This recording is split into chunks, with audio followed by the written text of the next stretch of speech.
ಜಯಶಂಕರ್ ಅವರಿದ್ದಾರೆ, ಆಗಮನ ಆಗಿದೆ. ವಿದೇಶಾಂಗ ಸಚಿವರಾಗಿ ಒಂದು ರೀತಿಯಲ್ಲಿ ತಮ್ಮ ಖಾತೆ ಏನು ಕೊಟ್ಟಿದ್ರು ಉತ್ತಮವಾಗಿ ನಿಭಾಯಿಸಿದ್ರು. ಅವರು ಆಗಮಿಸಿದ್ದಾರೆ. ಇಲ್ಲಿ ದೃಶ್ಯಾವಳಿಯಲ್ಲಿ ಗಮನಿಸ್ತಾ ಇದ್ದೀವಿ. ಗಣ್ಯಾತಿ ಗಣ್ಯರು ಆಗಮಿಸಿದ್ದಾರೆ. ಅವರನ್ನು ಬರಮಾಡಿಕೊಳ್ಳುವಂಥ ಕೆಲಸಕ್ಕೆ ಮುಂದಾಗ್ತಿದ್ದಾರೆ ಜಯಶಂಕರ್ ಅವರು ಕೂಡ ಈಗ ಪ್ರಮಾಣ ವಚನ ಸ್ವೀಕಾರವನ್ನು ಮಾಡಲಿದ್ದಾರೆ. ಆ ಮೂಲಕ ಮೋದಿ 3.0 ಕ್ಯಾಬಿನೆಟ್ನಲ್ಲಿ ಅವರು ಕೂಡ ಇರಲಿದ್ದಾರೆ. ಯಾವ ಹುದ್ದೆಯನ್ನು ಕೊಡ್ತಾರೆ, ಯಾವ ಖಾತೆ ಅವರಿಗೆ ಕೊಡ್ತಾರೆ ಅನ್ನೋದು ಬಹಳ ಕುತೂಹಲ. ನೋಡಿ ಇಲ್ಲಿ ಲೈವ್ ದೃಶ್ಯಾವಳಿ ಗಮನಿಸ್ತಾ ಇದ್ದೀರಿ. ಇಲ್ಲಿ ಯಾರೆಲ್ಲ ಪ್ರಮಾಣ ವಚನ ಸ್ವೀಕಾರ ಮಾಡ್ತಾರೆ 65 ಸಂಸದರು ಅವರೆಲ್ಲರೂ ಕೂಡ ಈಗ ಆಗಮಿಸ್ತಾ ಇದ್ದಾರೆ.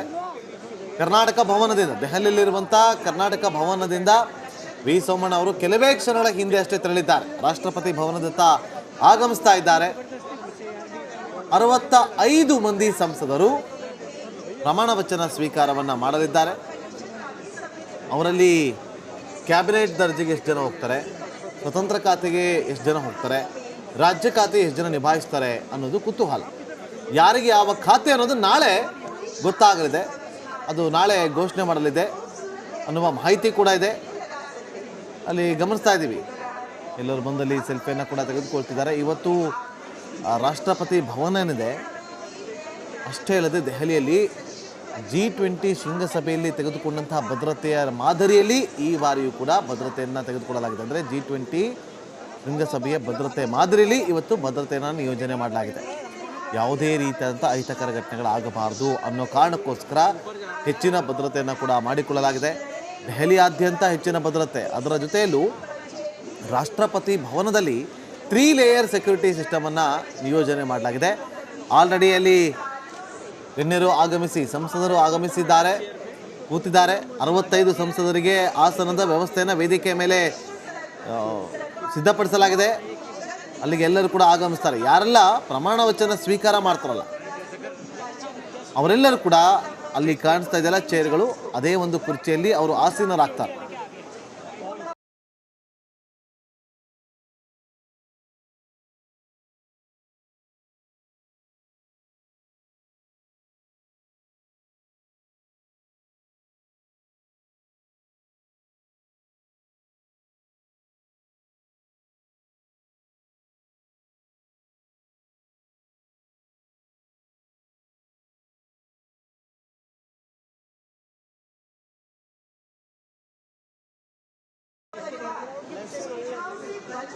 ಶೋಭಾ ಕರಂದ್ಲಾಜೆ ವೇದಿಕೆ ಮೇಲೆ ಆಲ್ರೆಡಿ ಬಂದು ಆಸೀನರಾಗಿರುವಂಥ ದೃಶ್ಯವನ್ನು ನೀವಿಲ್ಲಿ ಗಮನಿಸ್ತಾ ಇದ್ದೀರಿ. ಶೋಭಾ ಕರಂದ್ಲಾಜೆ ಅವರು ಅಲ್ಲಿ ಆಸೀನರಾಗಿದ್ದಾರೆ. ಮಹಿಳಾ ಕೋಟದ ಅಡಿಯಲ್ಲಿ ಅವರಿಗೆ ಸಚಿವ ಸ್ಥಾನ ಸಿಗೋದು ನಿಶ್ಚಿತ ಆಗಿದೆ. 50ಕ್ಕೂ ಹೆಚ್ಚು ಧರ್ಮಗುರುಗಳು ಆಗಮಿಸ್ತಾ ಇದ್ದಾರೆ. 50ಕ್ಕೂ ಹೆಚ್ಚು ಧರ್ಮಗುರುಗಳಿಗೆ ಆಹ್ವಾನ ಇದೆ ಇವತ್ತು.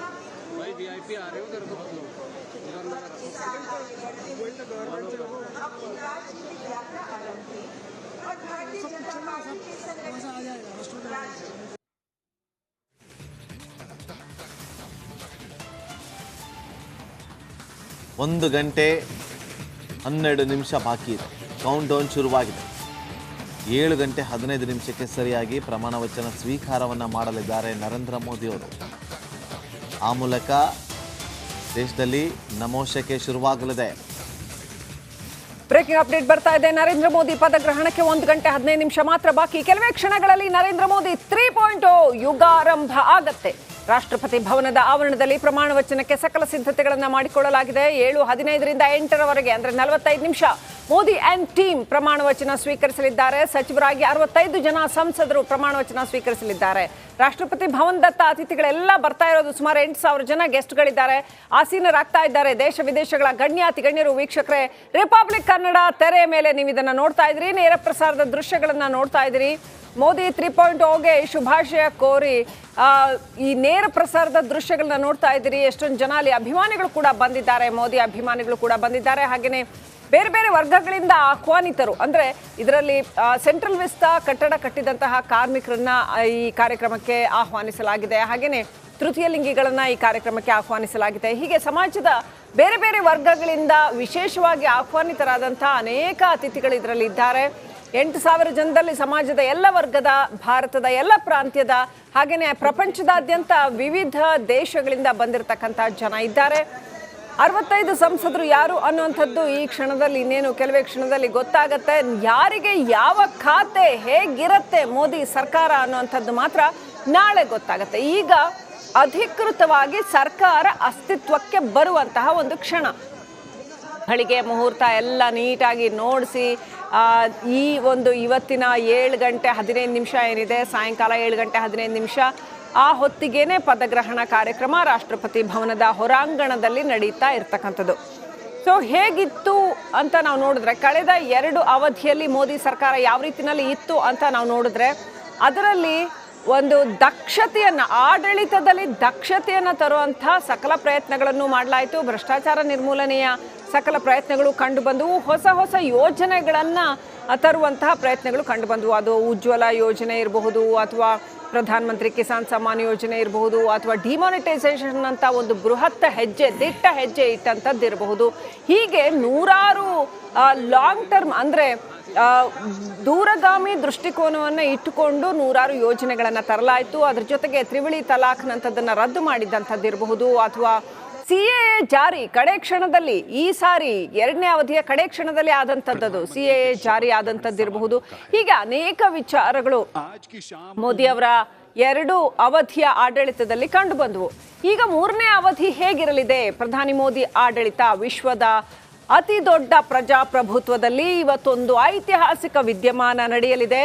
3ನೇ ಬಾರಿಗೆ ಸತತ ನೆಹರು ಅವರ ನಂತರದಲ್ಲಿ 2ನೇ ವ್ಯಕ್ತಿ ಭಾರತ ದೇಶದಲ್ಲಿ ಸತತ 3ನೇ ಬಾರಿಗೆ ಸುಸ್ಥಿರ ಸರ್ಕಾರವನ್ನು ಕೊಡ್ತಾ ಇರ್ತಕ್ಕಂಥ ಪ್ರಧಾನಮಂತ್ರಿ ನರೇಂದ್ರ ಮೋದಿ ಅವರು ಈಗ ಪ್ರಮಾಣ ವಚನ ಸ್ವೀಕಾರ ಮಾಡಲಿದ್ದಾರೆ. ಇನ್ನೇನು ಕೆಲವೇ ಕ್ಷಣಗಳಲ್ಲಿ ಪ್ರಮಾಣ ವಚನ ಸ್ವೀಕಾರ ಮಾಡಲಿದ್ದಾರೆ. ಯಾವ ರೀತಿಯಲ್ಲಿ ಅತಿಥಿಗಳು ಬಂದು ಆಸೀನರಾಗಿದ್ದಾರೆ ಅನ್ನೋದನ್ನು ನೋಡ್ತಾ ಇದ್ದೀವಿ.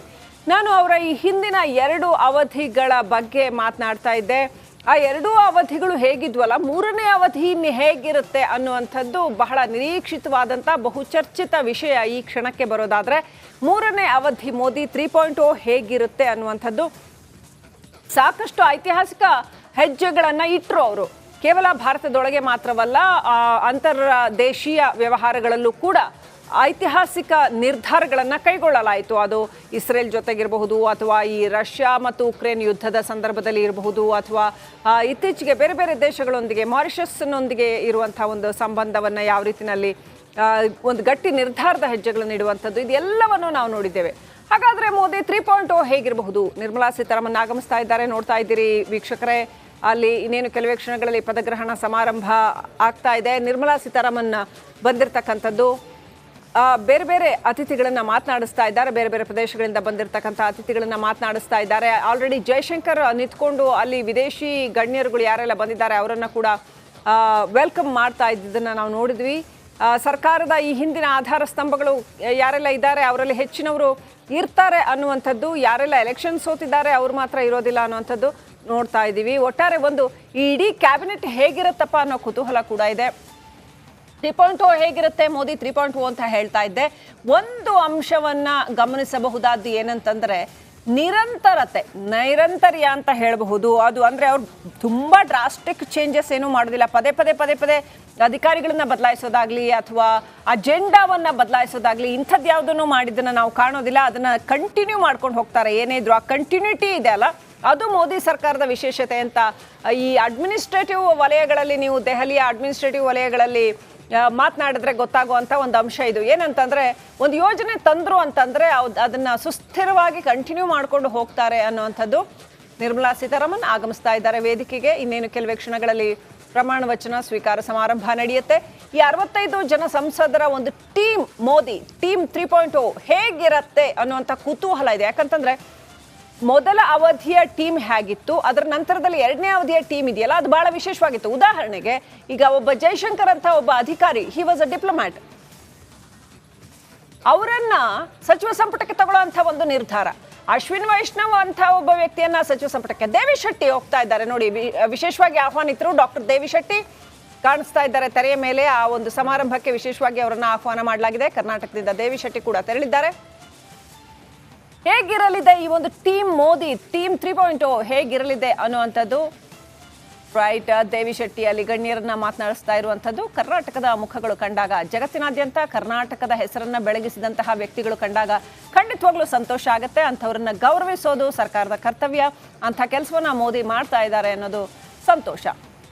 ಸೊ 3.0 ಹೇಗಿರುತ್ತೆ ಅಂತ ಮಾತನಾಡ್ತಾ ಇದ್ವಿ. 3.0ದಲ್ಲಿ ಈ ಒಂದು ಸಚಿವ ಸಂಪುಟ ಯಾವ ರೀತಿನಲ್ಲಿ ಇರತ್ತೆ ಅಂತ.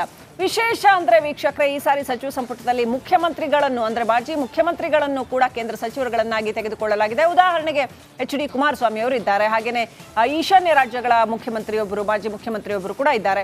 ಹೀಗೆ ವಿಶೇಷವಾದಂಥ ಅಂದ್ರೆ ಹಳೆ ಬೇರು ಹೊಸ ಚಿಗುರು ಅನ್ನೋ ಅಂತ ಒಂದು ಕಾನ್ಸೆಪ್ಟ್ ಕೂಡ ಇರುವಂಥ, ಮಹಾರಾಷ್ಟ್ರದಿಂದ ಅನೇಕ ಹಿರಿಯ ರಾಜಕಾರಣಿಗಳು ಕೂಡ ಇರುವಂಥ, ಬೇರೆ ಬೇರೆ ಪ್ರದೇಶಗಳ ಬೇರೆ ಬೇರೆ ರೀತಿಯ ಜನರು ಇರುವಂಥ ಸಚಿವರಾಗಿ ಬರುವಂಥ ಒಂದು ವಿಶೇಷವಾದಂಥ ಸಚಿವ ಸಂಪುಟ ಇದಾಗಿರಲಿದೆ ಅಂತ ಮೇಲ್ನೋಟಕ್ಕೆ ಅನಿಸುತ್ತೆ. ಇನ್ನು ಯಾರಿಗೆ ಯಾವ ಖಾತೆಗಳನ್ನ ಯಾವ ರೀತಿಯಲ್ಲಿ ಡಿಸ್ಟ್ರಿಬ್ಯೂಟ್ ಮಾಡ್ತಾರೆ ಅನ್ನೋದನ್ನ ನೋಡಿನೇ ಮುಂದೆ ಏನು ಅಂತ ಹೇಳಬೇಕು. Major factor which we have observed last 2 terms ಅಲ್ಲಿ, ಅದು ರಕ್ಷಣಾ ಖಾತೆ ಇರ್ಬೋದು, ಅಥವಾ ಅದು ಹಣಕಾಸು ಇರಬಹುದು, ಅಥವಾ ಬೇರೆ ಯಾವುದೇ ವಿದೇಶಾಂಗ ವ್ಯವಹಾರ ಇರ್ಬೋದು, ಇಂಥದ್ರಲ್ಲೆಲ್ಲ ನಾವು ನೋಡ್ತಾ ಬಂದರೆ ಒಂದು ಪ್ಯಾಟ್ರನ್ ಅನ್ನು ಮೋದಿ ಸರ್ಕಾರ ಕ್ರಿಯೇಟ್ ಮಾಡ್ಕೊಂಡು ಬಂತು ವೀಕ್ಷಕರೇ. ಈ ಹಿಂದೆ ನಾವು ನೋಡಿದ್ವಿ, ಸುಷ್ಮಾ ಸ್ವರಾಜ್ ಅವರಿದ್ರು, ಆಮೇಲೆ ಜಯಶಂಕರ್ ಅಂಥವರಿದ್ರು. ಯಾರು ಅತ್ಯಂತ ಸಮರ್ಥವಾಗಿ ಖಾತೆಯನ್ನು ನಿರ್ವಹಿಸಬಲ್ಲರೋ ಅಂಥವರಿಗೆ ಕೊಡಲಾಯಿತು. ರೈಟ್, ಬ್ರೇಕಿಂಗ್ ಅಪ್ಡೇಟ್ ಬರ್ತಾ ಇದೆ.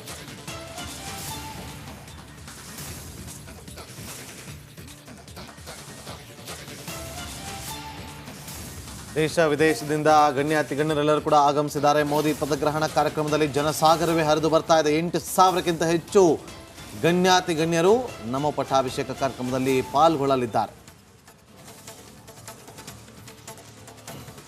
ನೋಡಿ, ಇನ್ನೇನು ಕೆಲವೇ ಕ್ಷಣಗಳಲ್ಲಿ ಪಟ್ಟಾಭಿಷೇಕ ಕಾರ್ಯಕ್ರಮ ಆರಂಭ ಆಗುತ್ತೆ. ಕ್ವಿಕ್ ಆಗಿ ಗಮನಿಸೋಣ. ಗುಜರಾತ್ನಿಂದ ಅಮಿತ್ ಶಾ, ಜೈಶಂಕರ್, ಮನ್ಸುಖ್ ಮಾಂಡವೀಯ, CR ಪಾಟೀಲ್, ನಿಮೋಬೆನ್ ಬಂಭಾನಿಯಾ ಇಷ್ಟು ಜನ ಪದಗ್ರಹಣವನ್ನು ಸ್ವೀಕಾರ ಮಾಡಲಿದ್ದಾರೆ. ಇನ್ನು ಒಡಿಶಾದಿಂದ ಅಶ್ವಿನಿ ವೈಷ್ಣವ್, ಧರ್ಮೇಂದ್ರ ಪ್ರಧಾನ್, ಜ್ಯುವೆಲ್ ಓರಾಮ್ ಮೂವರು ಅಲ್ಲಿ ಪದಗ್ರಹಣವನ್ನು ಸ್ವೀಕಾರ ಮಾಡಲಿದ್ದಾರೆ. ಕರ್ನಾಟಕದಿಂದ ನಿರ್ಮಲಾ ಸೀತಾರಾಮನ್, HD ಕುಮಾರಸ್ವಾಮಿ, ಪ್ರಹ್ಲಾದ್ ಜೋಶಿ, ಶೋಭಾ ಕರಂದ್ಲಾಜೆ ಹಾಗೆ ವಿ ಸೋಮಣ್ಣ ಈ 5 ಜನ ಪದಗ್ರಹಣವನ್ನು ಸ್ವೀಕಾರ ಮಾಡಲಿದ್ದಾರೆ. ಇನ್ನು ಮಹಾರಾಷ್ಟ್ರದಿಂದ ಪಿಯೂಷ್ ಗೋಯಲ್, ನಿತಿನ್ ಗಡ್ಕರಿ ಹಾಗೆ ರಕ್ಷಾ ಖಡ್ಸೆ, ಇವರ ಜೊತೆಯಲ್ಲಿ ಶಿವಸೇನೆಯ ಸಂಸದ ಪ್ರತಾಪ್ ರಾವ್ ಜಾಧವ್, RPI ಸಂಸದ ರಾಮದಾಸ್ ಅಠವಾಳೆ ಇಷ್ಟು ಜನ ಪದಗ್ರಹಣವನ್ನು ಸ್ವೀಕಾರ ಮಾಡಲಿದ್ದಾರೆ. ಇನ್ನು ಗೋವಾ BJP ಸಂಸದ ಶ್ರೀಪಾದ್ ನಾಯಕ್, ಜಮ್ಮು ಕಾಶ್ಮೀರದ BJP ಸಂಸದ ಜಿತೇಂದ್ರ ಸಿಂಗ್, ಹಿಮಾಚಲ ಪ್ರದೇಶದ BJP JP ನಡ್ಡಾ ಕಡೆಯ ಗಳಿಗೆಯಲ್ಲಿ ಸಂತೋಷ್ ಜಿ ಅವರು ಇರುವಂಥ ದೃಶ್ಯವನ್ನು ಈಗ ಗಮನಿಸಿದ್ವಿ ಅಲ್ಲಿ. ಇನ್ನು ಮಧ್ಯಪ್ರದೇಶದಿಂದ ಶಿವರಾಜ್ ಸಿಂಗ್ ಚೌಹಾಣ್, ಜ್ಯೋತಿರಾದಿತ್ಯ ಸಿಂಧಿಯಾ, ಸಾವಿತ್ರಿ ಠಾಕೂರ್, ವೀರೇಂದ್ರ ಕುಮಾರ್, ಹರ್ದೀಪ್ ಸಿಂಗ್ ಪುರಿ. ಇವರೆಲ್ಲರೂ ಉತ್ತರ ಪ್ರದೇಶದಿಂದ ರಾಜನಾಥ್ ಸಿಂಗ್, ಜಯಂತ್ ಚೌಧರಿ, RLD ಸಂಸದ ಜಿತಿನ್ ಪ್ರಸಾದ್, ಪಂಕಜ್ ಚೌಧರಿ, BL ವರ್ಮಾ, ಅಪ್ನಾ ದಳ್ ಸಂಸದ Anupriya Patel, Kamlesh Paswan, SP Singh Baghel, LJP Bihar Chirag Paswan, Giriraj Singh, HAM ಸಂಸದ ಜಿತೇಂದ್ರ ಮಾಂಝಿ, JDU ಸಂಸದ ರಾಮನಾಥ್ ಠಾಕೂರ್, JDU ಸಂಸದ ಲಲನ್ ಸಿಂಗ್, ನಿತ್ಯಾನಂದ ರಾಯ್, ರಾಜಭೂಷಣ್ ಚೌಧರಿ, ಸತೀಶ್ ದುಬೆ ಇವರಿಷ್ಟು ಜನ ಬಿಹಾರದ ಸಂಸದರು. ಇನ್ನು ಅರುಣಾಚಲ ಪ್ರದೇಶದಿಂದ BJP ಸಂಸದರಾಗಿರುವಂಥ ಕಿರಣ್ ರಿಜಿಜು ಅವರು ಕೂಡ ಇವತ್ತು ಪ್ರಮಾಣ ವಚನ ಸ್ವೀಕಾರವನ್ನು ಮಾಡಲಿದ್ದಾರೆ. ರಾಜಸ್ಥಾನದಿಂದ ಗಜೇಂದ್ರ ಸಿಂಗ್ ಶೆಖಾವತ್, ಅರ್ಜುನ್ ಸಿಂಗ್ ಮೇಘಾವಲ್, ಭೂಪೇಂದ್ರ ಯಾದವ್, ಭಗೀರಥ್ ಚೌಧರಿ ಇವರಿಷ್ಟು ಜನ. ಹರಿಯಾಣದಿಂದ ಮನೋಹರ್ ಲಾಲ್ ಖಟ್ಟರ್ ಹಾಗೂ ರಾವ್ ಇಂದ್ರಜಿತ್ ಸಿಂಗ್ ಇಬ್ಬರು ಕೂಡ ಪ್ರಮಾಣ ವಚನವನ್ನು ಸ್ವೀಕಾರ ಮಾಡಲಿದ್ದಾರೆ. ಶಿವರಾಜ್ ಸಿಂಗ್ ಚೌಹಾಣ್ ಅವರಿಗೆ ಆಗಮಿಸಿದ್ದಾರೆ, ಆ ದೃಶ್ಯವನ್ನು ಕೂಡ ಇಲ್ಲಿ ಗಮನಿಸ್ತಾ ಇದ್ದೀವಿ.